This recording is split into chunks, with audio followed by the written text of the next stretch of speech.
Bien, on va maintenant passer à la correction de l'exercice 7 de la fiche que vous avez dû préparer hier soir pour aujourd'hui.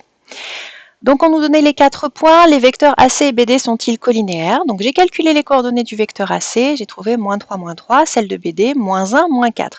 Attention à la rédaction de cette question, je vous ai bien expliqué la semaine dernière qu'il fallait bien être attentif à pas mettre des égales ou à enchaîner les grandes parenthèses comme ça sans rien. Donc je calcule le déterminant des deux vecteurs, je trouve 9 qui est différent de 0, donc les deux vecteurs ne sont pas collinéaires. Question suivante, démontrer que le quadrilatère ABDC est un trapèze. Donc pour répondre à cette question, puisqu'on avait trouvé déjà que AC et BD ne sont pas collinéaires, en fait je suis allée faire une figure, elle est ici. Alors effectivement, AC et BD ne sont pas collinéaires, mais j'ai bien un trapèze, parce qu'en fait les vecteurs AB et CD, eux, ont l'air d'être collinéaires. Donc pour répondre à la deuxième question, j'ai calculé les coordonnées de AB, -4, 2, et de CD, -2, 1. Là, on voit directement que 2 fois CD, ça fait AB. Donc les vecteurs AB et CD sont collinéaires, les droites AB et CD sont parallèles, et donc ABDC est bien un trapèze. Troisième question. On a placé le point E, démontrer que les coordonnées du milieu M de AB sont 0, 2. Donc j'ai calculé XM, XA plus XB sur 2, ça fait 0. YM, c'est YA plus YB sur 2, ça fait 2, donc M a bien pour coordonnées 0, 2.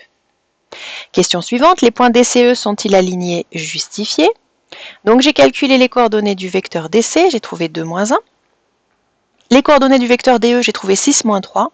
Et là c'est pareil, je ne suis pas passée par le déterminant parce qu'on voit directement que 3 fois DC, ça fait DE. Les vecteurs sont collinéaires et donc les points DE et C sont alignés. Question C, soit F le point défini par AF égale 1/3 de AC. Calculer les coordonnées du point F. Alors là, c'était la question un petit peu plus délicate. Je vous avais expliqué la méthode hier. Donc, si je traduis cette égalité en termes de coordonnées, pour l'abscisse, j'ai XF moins XA, ça c'est l'abscisse du vecteur AF, égale 1/3 de XC moins XEA, qui est l'abscisse du vecteur AC. Et j'ai exactement la même chose avec les ordonnées, YF moins YA égale 1/3 de YC moins YA. Je remplace ce que je connais, c'est-à-dire les coordonnées de A et de C, et ça me donne XF moins 2 égale 1/3 de -2, -1, et le -2, je l'ai passé de l'autre côté. Je continue mes calculs, je trouve XF égale 1, et de la même façon, vous regarderez les calculs, on trouve YF égale 0. F a donc pour coordonnées 1, 0. Dernière question, les points MFE sont-ils alignés justifiés? Donc comme pour la question B ici, j'ai calculé les coordonnées de MF, j'ai trouvé 1, -2. Les coordonnées de ME, j'ai trouvé 3, -6. J'ai calculé le discriminant, j'ai trouvé -6. J'ai trouvé 3, j'ai pas calculé le déterminant, pardon. J'ai vu directement que 3 fois MF, ça fait ME.